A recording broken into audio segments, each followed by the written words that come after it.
ये तो थे जी अब्दुल्ला साहब, जिन्होंने गुजरांवाला के हवाले से जो है ना मुकम्मल तफसीलात बताई। अब हम चलते हैं दानियाल साहब की तरफ। दानियाल साहब हमें जो है ना असिस्ट करेंगे, बताएंगे, और कुछ क्वेश्चन जो है ना अब्दुल्ला साहब भी दानियाल साहब से करेंगे जी। लाहौर में जो है वो कौन कौन सी चीज़ें जो हैं या जगहें हैं जो फेमस हैं, जैसे कि लाहौरी गेट बहुत ज़्यादा है, उसके अलावा और भी बड़ी फेमस चीज़ें हैं। ये अब्दुल्ला साहब जो है ना दानियाल साहब से पूछते हैं। दानियाल, आप लाहौर के रहने वाले हैं? हाँ जी बिल्कुल, लाहौर से। कब से लाहौर में रह अस्सलाम रहे हैं? वालेकुम व्यूअर्स। जैसा कि कल की सीरीज़ में हमने आपको बताया था कि हम एक नई सीरीज़ है जिसको आप कह सकते हैं कि पॉडकास्ट काइंड ऑफ सीरीज़, जिसमें ओपन एयर जो है वो पॉडकास्ट सीरीज़ हमने स्टार्ट की है। और आज हम जो है ना वो एक जनरल डिस्कशन करेंगे, जिसमें हम सबसे पहले बात करेंगे गुजरांवाला के हवाले से, और उसके बाद फिर लाहौर के हवाले से बात करेंगे। अब्दुल्ला साहब गुजरांवाला के हवाले से कुछ चीज़ें शेयर करेंगे हमारे साथ, और दानियल साहब जो है हमारे साथ लाहौर की कुछ फेमस कह लें कि जगहें का नाम जो है वो शेयर करेंगे, दरवाज़ों के नाम, गेट्स के नाम, कुछ जगह जो फेमस हैं वो शेयर करेंगे। सबसे पहले बात करते हैं अब्दुल्ला साहब से। अब्दुल्ला साहब बताइएगा, गुजरांवाला चिड़ों का शहर है, ख्वाबों का शहर है, खाने पीने का शहर है, उस हवाले से थोड़ी तफसील बताइएगा। अच्छा, गुजरांवाला क्योंकि मेरा जो सारा बचपन है गुजरांवाला में गुजरा है, और मैंने ज़िंदगी के अपने 15 साल गुजरांवाला में गुजारे हैं। ज़रा कैमरे की तरफ तो वो ये है कि उसके बारे में मैं जो क्लेम कर सकता हूँ वो ये है कि फ़ूड जो है ना वहाँ की, गुजरांवाला की, मतलब it is the best food. आपको लाहौर की फ़ूड अच्छी है, लेकिन लाहौर की क्वालिटी वो नहीं है जो गुजरांवाला की है। अच्छा, लाहौर की क्वालिटी नहीं है। लाहौर की क्वालिटी नहीं है। जो गुजरांवाला की फ़ूड की क्वालिटी है ना, वो बहुत टॉप नॉच है। अच्छा, ठीक है, आप वहाँ निकलते हैं घर से बाहर, कहीं से भी निकलते हैं, आपको इवन स्ट्रीट वेंडर भी नज़र आएगा ना, वो बहुत क्वालिटी फ़ूड आपको ऑफ़र करेगा। आप बेकरीज़ में चले जाते हैं, पूरे लाहौर में आपको ऐसी ब्रेड नहीं मिलेगी जिस तरह गुजरांवाला में बेक होती है। वहाँ की बेकरी प्रोडक्ट से लेके वहाँ का बारबेक्यू और वहाँ के नाश्ते, एवरीथिंग इज़ टॉप नॉच, है ना। तो और एक चीज़ वहाँ पे मैंने और किया कि ऑल्दो लाहौर जैसा तो नहीं है फूड के मामले में अच्छे है, लेकिन वैसे क्योंकि वो एक इंडस्ट्रियल सिटी है, इंडस्ट्रीज़ काफ़ी ज़्यादा है वहाँ पे, तो जितनी भी आपकी यहाँ पे मशीनरीज़ बनती हैं, इवन आपकी बड़ी बड़ी फैक्ट्रीज़ हैं, वो सारी गुजरांवाला से ही आपकी मशीनरीज़ आती हैं। तो Gujranwala is basically known as a food hub and industrial hub. ठीक है। तो वहाँ पे कौन कौन सी फेमस हिस्टोरिकल कोई जगहें कौन सी हैं, कोई हिस्टोरिकल जैसे कहते हैं कि कोई पर्सन कौन से हैं, पोइट कौन सा है, या कोई होता है ना, जैसे सियालकोट का इलामा इकबाल बड़ा फेमस है, वहाँ के सियासतदान कौन से हैं, वहाँ की जगहें कौन सी फेमस है। अच्छा, गुजरांवाला जो है फेमस है, लेकिन mostly not for good reasons. अच्छा, अच्छी कुछ वजूहत नहीं है। नंबर 1, वहाँ का लिटरेसी रेट जो है बहुत कम है, अच्छा, पढ़े लिखे लोग कम है। सेकेंडली ये चीज़ है कि क्योंकि इंडस्ट्रियल वो है जोन है, तो इंडस्ट्रियल जोन होने की वजह से वहाँ पे तालीम का इतना ज़्यादा जो है वो एजुकेशन का ट्रेंड नहीं है, यूनिवर्सिटीज़ बहुत कम है। Right after school and colleges most of लोगों का यही फोकस होता है कि जो हमारे बिजनेसेस हैं, फैमिली बिजनेसेस हैं, उन्हीं पे काम करें, उन्हीं को ही आगे लेके चलें। तो मोस्ट ऑफ द टाइम मतलब वहाँ पे एजुकेशन को इसलिए सप्रेस कर दिया जाता है, इसलिए बहुत ज़्यादा एजुकेशन की तरफ जो है इंक्लाइन नहीं होते लोग। और सेकेंडली ये कि गुजरांवाला की history goes back to 1800s, ठीक है ना। ये ब्रिटिश एरा जब अंडर आप ब्रिटिश उसके थे, आप कॉलोनियल लॉ के अंडर थे जब, तो तब यहाँ पे गुजरांवाला में बेसिकली जो है ना वो इंडस्ट्रियलिज़म आया था, तो सारी इंडस्ट्रीज़ तब खुली थी वहाँ पे। Gujranwala is originally known as Khanpur. Khanpur जो है वो गुजरांवाला को कहते थे। अच्छा, तो अब हाँ, पुराना नाम उसका खानपुर था। अब खानपुर आपको कोई और एक शहर है हमारा खानपुर, मैंने उसको कहते हैं, लेकिन ओरिजिनली गुजरांवाला खानपुर था। तो ये आफ्टर जब वहाँ पे फिर उनके बाद if I am not wrong Gujjars ने हुकूमत की थी, वहाँ पे गुज्जर आए थे। अच्छा, ये मुग़लों के कोई उसी कोई रेलिवेंट कोई उन्हीं के साथ थे, वो आए थे, उन्होंने वहाँ पे शायद कुछ हुकूमत की थी, कुछ ऐसा संभव था, जिसकी वजह से वो फिर उस हिस्टोरिकल रीज़न की वजह से वो गुजरांवाला के नाम से फिर एंड में उसको चेंज कर दिया गया। ठीक है। तो गुजरांवाला जो है वो एक डिवीज़न भी है, जैसे कि वहाँ पे वो एक एजुकेशनल बोर्ड भी है वहाँ। तकरीबन मेरा से 4-5 शहरों का एक वो सम बनता है, ऐसे ही है। जहाँ से वो जैसे सियालकोट है, नारोवाल है, या कोई और है, सियालकोट है, नारोवाल, डस्का है, साथ में वज़ीराबाद भी है, वज़ीराबाद, इस तरह की। और काफ़ी ज़्यादा उसके छोटे छोटे शहर जो हैं वो उसको डिवीज़न में लेते हैं। ठीक है। और अगर हम उसकी बात करें आर्मी की, तो आर्मी का भी वहाँ पे सेटअप है, कोर हाँ है, हाँ, जैसे वहाँ पे कोर कमांडर हाउस भी है गुजरांवाला में। कैंट है जो अच्छा। वो छावनी जो है सबसे स्ट्रॉन्ग कंसीडर होती है आपके लाहौर से। आपकी जितनी भी सिटी उसके साथ कंसोलिडेट है ना, जुड़ी हुई है, वो उन सबसे ज़्यादा स्ट्रॉन्ग गुजरांवाला की कंसीडर की जाती है। अच्छा अब्दुल्ला साहब, ये बताइएगा वहाँ पे कौन कौन से फेमस वो हैं, बाज़ार कह लें, चौक कह लें। एक तो मैंने सुना है कि जी जीटी रोड कनेक्ट करता है इस्लामाबाद, पिंडी, वज़ीराबाद, ये जो आगे जैसे कि पिंडी से आगे केपी की है, पेशावर है, ये यहाँ से ऐसे जीटी रोड से लोग गुजर के जाते हैं, मतलब शहर कनेक्ट करते हैं इसके साथ। तो इस हवाले से उसकी कितनी अहमियत है? अच्छा, जीटी रोड इटसेल्फ अगर आप उसकी हिस्ट्री देखें ना, जीटी रोड का मेन कंसेप्ट यही था ग्रैंड ट्रंक रोड का, कि वो ऑलमोस्ट पाकिस्तान में सारी मेजर सिटीज़ को कनेक्ट करे आपस में। ठीक है, ट्रेडिंग तो के हवाले से वो, हाँ, उसको एक ट्रेड जोन के हवाले से उसको एक उसको सिल्क रोड कह सकते हैं हम, क्यों बनाया गया था कि सारा ट्रेड उसके थ्रू हो सके, सारे शहरों को वापस में मेजर सिटीज़ को जो है वो कनेक्ट कर सके।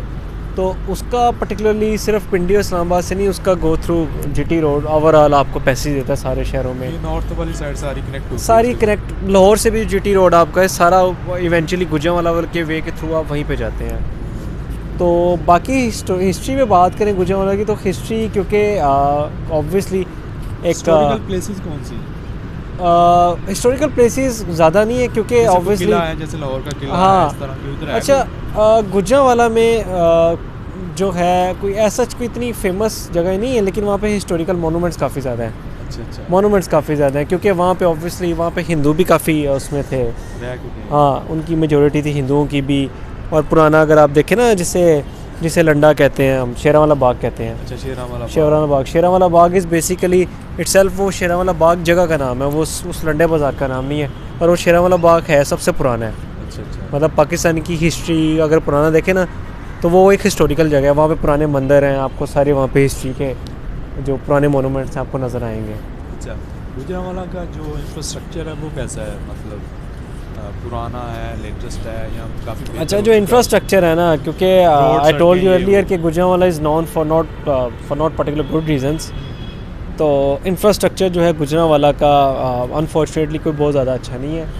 तो in the last 5 or 6 years और may be 7 years if I recall it correctly, वहाँ पे डेवलपमेंट्स हुई हैं, लेकिन वो कोई मैसिव डेवलपमेंट्स नहीं थी, वो बड़ी एक माइनर डेवलपमेंट थी। जीटी रोड के ऊपर 1-2 पुल बने हैं। अच्छा। और उसके बाद से मेरा गुजरांवाला वैसे चक्कर भी लगा, लेकिन ये है कि कोई मैसिव डेवलपमेंट्स आज तक उस शहर में नहीं हुई। ठीक है, खेलों के हवाले से कितने वहाँ पे हैं इंफ्रास्ट्रक्चर, बिल्डिंग, या कोई स्टेडियम्स, ये जो रैकेट होता है या टेनिस होता है, या कोई कबड्डी के हवाले से मैंने सुना बड़ा फेमस है? कबड्डी के हवाले से फेमस है, स्पोर्ट्स सारी है वहाँ पे, लेकिन ज़्यादातर वहाँ पे क्योंकि पहलवानों का शहर है। अच्छा। पहलवानों का शहर है, तो अखाड़ेबाजी, अखाड़े में कुश्ती वहाँ का बड़ा वो एक पुराना ट्रेंडी वहाँ की वो एक स्पोर्ट है। अच्छा। उसको आप स्पोर्ट कह लें, उसको एक एथलेटिक उसको एक्सरसाइज कह लें, किसी किस्म की आप उसको भी कंसिडर कर लें। लेकिन वहाँ पे पहलवानबाजी, पहलवानगिरी इसको आप कह लें, कुछ भी, वहाँ पे पहलवानी जो होती है ना, उसका बहुत ज़्यादा ट्रेंड है, क्योंकि उसका एक समहाउ हिस्टोरिकल उसका लिंक है गुजरों से। तो समहाउ वो चीज़ जो है आगे थ्रू आउट एक इनहेरिट हुई है। तो वहाँ पे एथलेटिक बॉडीज़ बनाना और एक वो करना, कुश्तीबाजी करना अखाड़े में, वहाँ का वो एक बेसिकली ट्रेंडी स्पोर्ट है वहाँ की। ठीक है। और अगर हम बात करें वहाँ पे कोई पॉलिटिकल कोई पर्सनस के हवाले से, कोई सियासत के हवाले से, तो कौन से, जैसे खुरम दस्तगीर साहब हैं वो गुजरांवाला के हैं, उसी तरह कौन कौन से फेमस वहाँ के पॉलिटिक लोग हैं जिन्होंने रिप्रेजेंट किया हुआ है पाकिस्तान में नेशनल लेवल पर? अच्छा, मेरा पॉलिटिकल कोई इतनी एफिलेशन गुजरांवाला के बारे में कोई मुझे ज़्यादा आइडिया नहीं है, लेकिन ये है कि ऑब्वियसली क्योंकि आई टोल्ड यू अर्लियर कि ज़्यादातर वहाँ पे लिटरेसी रेट कम है गुजरांवाला का, तो पॉलिटिशियंस भी वहाँ के आपको कुछ ख़ास जो है वो किसी किस्म के नरेटिव देते हैं आपको नहीं मिलेंगे। तो मोस्ट ऑफ द टाइम वहाँ पे आपको पॉलिटिशियन भी सौ ही मिलेंगे। जैसा कि आपने बात की है, दस्तगीर साहब की बात की है।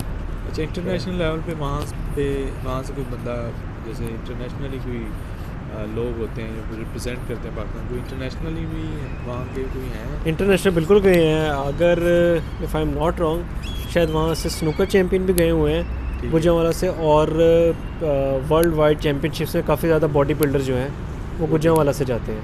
अच्छा, मैंने सुना है कि जी सोहेल अहमद साहब जो है वो भी कॉमेडियन जो है वो भी गुजरांवाला के हैं, और भी ये अकरम उदास ये जो कॉमेडियन है वो भी गुजरांवाला हाँ, के हैं। काफ़ी ज़्यादा कॉमेडियन जो है वो गुजरांवाला के हैं। काफ़ी ज़्यादा स्टेज ड्रामा एक्टर्स जो हैं वो भी गुजरांवाला के आपको मिलेंगे। अच्छा, तो मोस्टली अगर लाहौर के बारे में हम बात करते हैं, लाहौर से भी हैं और गुजरांवाला से भी, इन दोनों का सिटी में आपस में काफ़ी ज़्यादा लिंक है, इंटरलिंक्ड है। अच्छा, तो इस तरह से आपको काफ़ी ज़्यादा एक्टर्स मिलेंगे जो कि लाहौर में काम कर रहे हैं।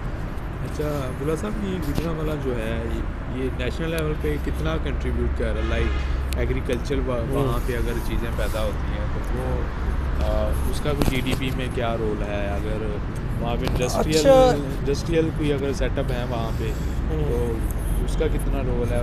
कितने लोगों को तकरीबन वहाँ से रोज़गार मिल रहा है इंटरनेशनली और नेशनली? अच्छा, इंटरनेशनली की जब हम बात करते हैं तो internationally I would say even less than 1%, क्योंकि इंडस्ट्रियल सिटी है और लोकल इंडस्ट्री को वो बेसिकली लोकल आपकी मैन्युफैक्चरिंग करती है। तो इंटरनेशनल तो मेरे ख्याल से उसका इम्पैक्ट तब होगा जब वो एक्सपोर्ट कर रहे हैं। और अगर आप ग्लोबल जीडीपी की बात करते हैं तो गुजरांवाला एक सब्सटेंशियल उसका रोल है, मुझे लगता है, मेरी पर्सनल ओपिनियन है। लेकिन क्योंकि अब काफ़ी ज़्यादा और भी सिटीज़ में इंडस्ट्रियलिज्म बहुत स्ट्रॉन्ग उनका फैक्टर आ गया है, उनके पास एडवांटेज है इंडस्ट्रीज़ का। तो लेकिन Gujranwala is one of the initial जो मास्टर इंडस्ट्री आपकी, मास्टर टायर्स, मास्टर एवरीथिंग जो भी उनका है। अब उनकी हाउसिंग स्कीम्स भी काफ़ी आ गई हैं, मास्टर गुजरांवाला की है। वहाँ पे एक फेमस हाउसिंग स्कीम भी है, हाउसिंग स्कीम भी है, मास्टर सिटी भी है, सिटी हाउसिंग जो है वो इन्हीं का मास्टर वालों का प्रोजेक्ट है, आई बिलीव सो।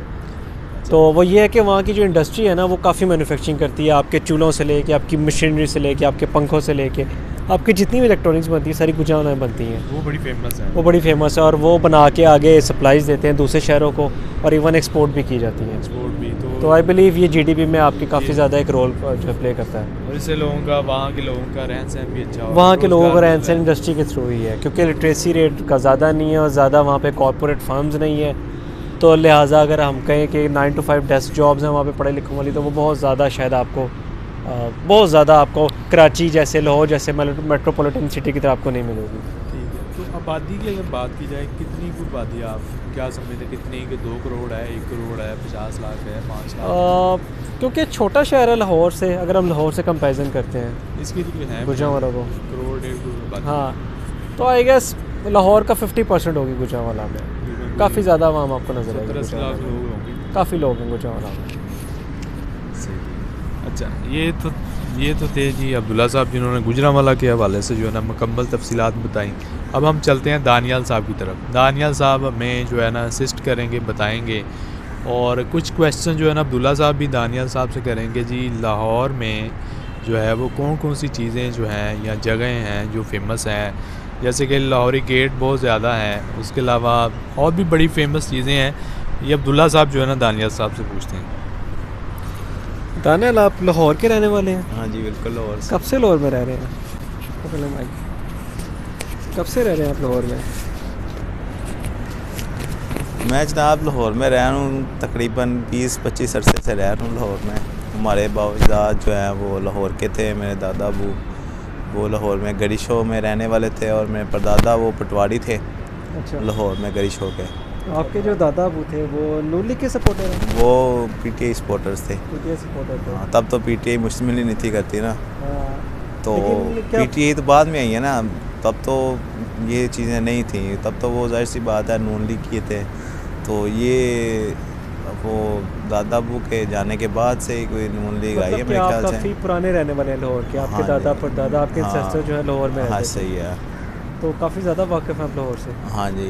तो क्योंकि आपने अपना इंट्रोडक्शन पहले दिया था, हमें बताया था आपने ऑफ कैमरा, आपने हमारे साथ डिस्कशन की थी कि आप शादबाग से हैं गालबन। हाँ जी, शादबाग से। शादबाग के आप, तो शादबाग से आप आए हैं तो क्या जानते हैं शादबाग की हिस्ट्री या उसके सराउंडिंग एरियाज़ के बारे में कुछ बताएं, अगर या वहाँ की फ़ूड है, वहाँ का इंफ्रास्ट्रक्चर है, या वहाँ के बारे में कुछ ऐसा इंफॉर्मेशन जो कि अभी ये दूसरी लाहौर के एरिया वालों को नहीं पता, वो उसके बारे में कुछ बताएं हमें। देखिए शादबाग वो हमारा एक एरिया आता है नीलम सैनमा, वो बिल्कुल शादबाग के थोड़ा सा आगे ही आता है।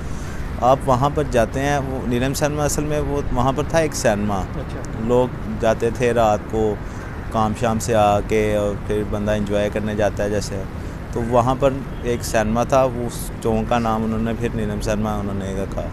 तो अब अगर आप चाहते हैं तो वहाँ पर जो है वो सैनमा तो नहीं है, लेकिन वहाँ पर अब वो बन गई हैं, शॉपिंग मॉल्स बन गए हैं और दुकानें शिकानें बन गई हैं और वो बंदे वहाँ पर बैठे होते हैं। मतलब एक सेंटर ऑफ अट्रैक्शन बन गया है, एक हाँ, वेंटेज पॉइंट। और- अगर किसी ने और भी आना food तो का आप उसे भी- बता सकते हैं कि ये एक एरिया है। ये एक एरिया है, ये जो है मशहूर एरिया, आप यहाँ पर आए हैं। तो वो मशहूर के अपने फूड की वजह से है या नहीं, क्या है, वो वहाँ पे असल में बाजार है, क्या है वहाँ वो पे? बाज़ार है और वहाँ पर हमारे मीरा हुसैन साहब हैं, वो उनका दरबार शरीफ भी है वहाँ पर। अच्छा। और साथ ही सारा मक्खनपुरा बाज़ार, मीरा हुसैन दरबार, वो सारा बाज़ार लगता है साथ ही ना उसके। अच्छा। और वहाँ पर जो नीलम सैनमा जो था वो इसी सैनमे से मशहूर हुआ था। अब आप चले जाएँ वहाँ पर फूड का काफ़ी काम है।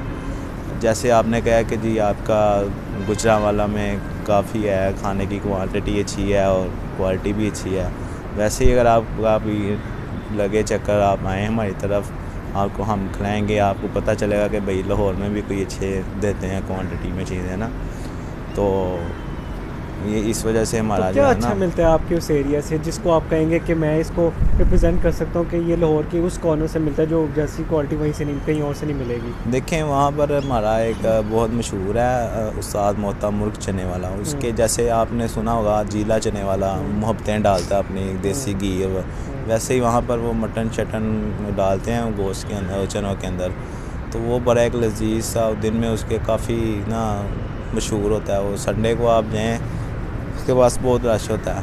अच्छा। तो मैं चाहूँगा कि आप किसी दिन विज़िट करें, हम आपको उसके चने टेस्ट करवाएं। ज़रूर। आपको पता चले कि आप आएँ, आप लाहौर में आए हैं। आपने कभी हमें दावत ही नहीं दी, नहीं तो हम आप इंटरेस्ट नहीं लेते ना इन चीज़ों में। मैंने कहा अब आपको मिर्चें शिर्चें लगती हैं कुछ ज़्यादा, ऑफ तो कैमरा आप हमें बताइए कि हम ज़रूर आएंगे आपके पास। ये सब लाहौर की फेमस कौन कौन सी जगह है? लाहौर के कितने गेट हैं? लाहौर के 13 गेट 13 गेट ना लाहौर के। क्या नाम है? नाम तो मुझे आधों के आते हैं, आधों के नहीं आते। लेकिन बता दें नाज़रीन को। जैसे कि कश्मीरी गेट हो गया, मोची गेट हो गया, दिल्ली गेट हो गया, लाहौरी गेट हो गया, उसके बाद शेरावाला गेट हो गया, लोहारी गेट। लोहारी गेट हो अच्छा, गया। क्योंकि मेरी लाहौर से इतनी ज़्यादा एफिलिएशन है भी, लेकिन क्योंकि हिस्टोरिकल मुझे उसके बारे में इतना ज़्यादा नहीं पता। तो ये जो गवाल मंडी है और ये इसको हम वो भी कहते हैं, एक शाही मोहल्ला भी कहते हैं, उसकी हिस्ट्री क्या है? अच्छा, उसकी हिस्ट्री ऐसे है अच्छी कि history भी बताएं, मैं बताता हूँ आपको, मैं स्टार्ट से बताता हूँ। अच्छा, ग्वाल मंडी इस लाइक के वो आपने उसको शाही मोहल्ला बनाया हुआ है, ग्वाल मंडी ऐसी नहीं गवाल है। मंडी उसके साथ शायद ग्वाल गांधी एरिया है। मंडी बिल्कुल उसके साथ लेकिन लगती है, उसको ग्वाल लेकिन मंडी क्यों कहा ग्वाल जाता है? मंडी उसमें इस ग्वाल मंडी इसलिए कहते हैं कि वहाँ पर पहले ग्वाल जो होते थे ना, वो जो मज्जे शज्जे वो पिंड टाइप वो होता था ना लोग, अच्छा, ग्वाला।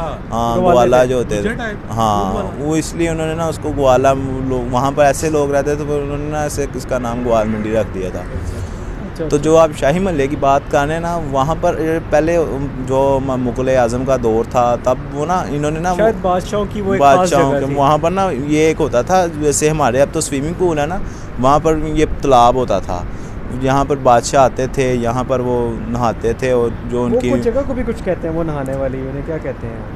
शाही इमाम।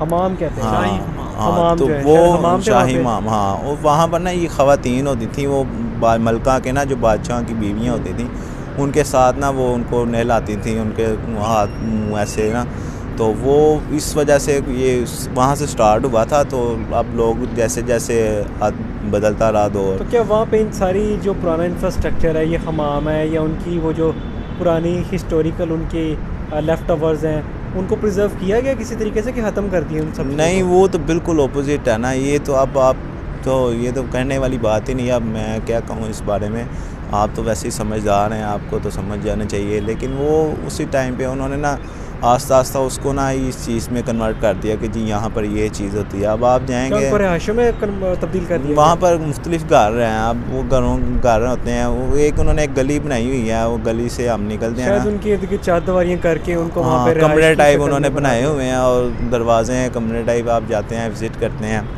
बाकी आप उधर खाने छाने जाएँ, उधर अंदरून के आप खाने, अंदरून में एक है चने शने वाला, वो बादामों के चने बना के ना, गिरियों के चने बना के आपको देता है, उसमें गिरियाँ डालता है चनों में, तो वो भी बड़ा, आप चाहें किसी दिन अंदरून विज़िट करें। फिर आपने एक अंदरून की वो गली भी सुनी होगी कि जिसमें बंदा जाता है फिर जब तभी क्रॉस करता है जब उसमें निकाह की गुंजाइश रह जाती है, एक तरफ से अगर लड़की आ रही हो या दूसरी तरफ से आप जा रहे हो। तो उस गली से मैं अल्हम्दुलिल्लाह विज़िट ही नहीं हुआ क्योंकि मैं काफ़ी हेल्थी हूँ, तो गली से मैं गुजर ही नहीं सकता ना। ऐसे भी पतली गली है। हाँ, तो वो जो है ना एक आपको तो फिर 2 निकाह करने पड़ेंगे, एक वहाँ से आ रही है और पीछे से आ रही है। मैं एंटर ही नहीं ना हो सकता गली में। आप तो बीच में फंस जाएंगे, नहीं कि आप तो कहीं नहीं जा सकेंगे। मैं जा नहीं सकता ना, यही तो कह रहा हूँ कि उसके एंट्रेंस जो है नहीं, 2 इकट्ठे करेंगे ना। हाँ, एक उसके साथ कर लूँगा, वो अब्दुल्ला भाई को बताया था मैंने ऑफ कैमरे पे कि मैं एक उसके साथ करूँगा और एक जो है वो उसके साथ। वैसे भी 4 की इजाज़त है, 4 की इजाज़त। हाँ, कोई मसला नहीं, एक टाइम पे बंदा 4 करना चाह रहा था। लेकिन वो ऐसे है कि 4 भी इजाज़त है, लेकिन इस तरीके से कि अगर आप हर किसी का हकूक़ पूरा कर सकते हो, अगर आप नहीं कर सकते तो फिर जो है ना वो आप गुनाह, बड़ी अच्छी बात है ये, अगर आप पूरे कर सकते हो तो 4 करें, नहीं कर सकते तो एक भी ना करें। ऐसा ही है। अगर ये हमारा इस्लाम कहता है कि आप जो है ना वो 4 करें, लेकिन आपने हर एक को इक्वल आपने देना है उसको, ये नहीं कि एक को ज़्यादा कर रहे हो, एक को कम कर रहे हो। जैसे इंसाफ, आपको पता है कि इस्लाम हमारा इंसाफ पसंद है। और बाकी हम लाहौर की हिस्ट्री से हट के बीवी के हकूक़ पे डिस्कशन अब कर रहे हैं, क्योंकि बीवियों के हकूक़, तो आप क्योंकि शादीशुदा नहीं है तो आप कैसे बीवियों के हकूक़ पे इतने अच्छे तरीके से बात कर रहे हैं? मैंने अपने बड़ों से सुना है, जो हमारे मौलाना हजरात हैं वो हमें बताते होते हैं कि जी आपकी कल को आपका भी वक्त आएगा, आपकी भी शादी होगी। आदमी शादी का टाइम हो गया। हाँ, तो वो आपको बताएंगे कि जी ऐसे। लेकिन शादी क्योंकि एक बहुत बड़ी रिस्पॉन्सिबिलिटी भी है। हाँ बिल्कुल, वही तो मैं कह रहा हूँ कि आप कैसे उस चीज़ को रियलाइज़ करते हैं कि ये हकूक़ है या वो हकूक़ है और आप उन हकूक़ों की तकमील कर सकेंगे? देखें, अभी मेरी शादी हुई नहीं है, आप ऐसा मेरे से सवाल कर रहे हैं कि मेरी शादी हो गई है। देखिए आपने जितने एक्सपर्ट ओपिनियन दी है मुझे, एक आपने मुझे जिस तरह से उस पर कवर व्यू दिया है, तो मुझे लग रहा है कि आपको काफ़ी अच्छा एक्सपोजर है शादी। वो इसलिए कि मेरे इर्द गिर्द के जितने भी मेरे हैं ना, जितने भी मेरे हैं एज फेलोज, दोस्त है बाबा आपके। हाँ, कज़न है बाप, उनकी हो गई हुई है ना, मैरिज हो गई हुई है उनकी। तो उनको मैंने देख के ना ये एक्सपीरियंस लिया है कि जब बंदा अपने पाँव पे खड़ा होता है ना, तब भी बंदा कुछ करे, क्योंकि फिर जिम्मेदारी आ जाती है, घर की जिम्मेदारी आ जाती है, बच्चों की आ जाती है, बीवी की आ जाती है, अम्मी अब्बा की आ जाती है। तो क्यों ना शादी ना ही की जाए? नहीं, शादी ये जिम्मेदारी तो देखिए आप खुद अपने सौंप रहे हैं अपने ऊपर। हाँ, शादी अगर आप नहीं करेंगे तो फिर आप बुढ़े मर जाएंगे, आपको कोई पूछेगा नहीं, आप तरसते हुए मर जाएंगे। ऊपर से अगर कोई सिबलिंग भी आपका ना हो, आपका कोई जानने वाला ना हो, हर इंसान ने होना है। तो इसका मतलब अल्लाह ताला ने कहा है कि कोई भी ऐसी रूह नहीं जो मौत, देखें जी, वो आपने जिसने मौत का जायका नहीं चखना, कोई ऐसा नहीं। वो आपने हर इंसान ने वो आपने कहावत भी सुनी होगी, कल्ला रुख बंदे दा भी ना होवे कांदा, ठीक है ना। वो बंदा फिर जो है ना वो अकेला महसूस करता अपने आप को ना, वो फिर डिग्रेड करता रहता है और फिर उसमें टेंशनें। अब मेरे साथ ये बिल्कुल वाक़या हुआ था कि मैं आपको बताया होगा कि मैं कंपाउंडरी करता था डॉक्टर के पास ना, तो हमारा एक पेशेंट था, उसकी एक वाइफ थी और उसका भाई था छोटा, तो भाई से उसका झगड़ा हुआ, तो उसका वो जो है उन्होंने ख़त्म कर दिया लेन देन शैन। तो उसकी बीवी के साथ उसका झगड़ा हो गया, बीवी भी चली गई, अब अकेला होता था वो घर पे, तो ऐसे उसको काफ़ी स्ट्रेस होता था। तो अब वो रिसेंटली आया डॉक्टर के बाद, डॉक्टर साहब मुझे जो एलर्जी काफ़ी होती है, अकेला मैं बैठा होता हूँ कमरे में, तो मुझे कोई नहीं पूछने वाला होता। तो मैंने फिर उससे सीखा कि यार बंदा अगर अकेला भी नहीं होना चाहिए, बंदे के साथ ना कोई होना चाहिए, उसका लाइफ पार्टनर होना चाहिए। बहुत अच्छी बात की आपने। तो इसी तरह आज के शो का हम अख्ताम करें, वक्त हो जाता है। जी, आज का पॉडकास्ट का जो है वो आपने जो लबे लुबाब है, दानियाल साहब से भी सुना, अब्दुल्ला साहब से भी सुना। दानियाल साहब ने लाहौर के बारे में बताया, अब्दुल्ला साहब ने जो है वो गुजरांवाला के हवाले से तफसीलात बताई। अभी तक के लिए हमारा पॉडकास्ट जो हमने एक नई सीरीज़ स्टार्ट की हुई है, अभी तक के लिए इतना ही। कल नए टॉपिक के साथ उसके साथ हम दोबारा जो है ना आपकी खिदमत में हाज़िर होंगे। अल्लाह हाफिज़।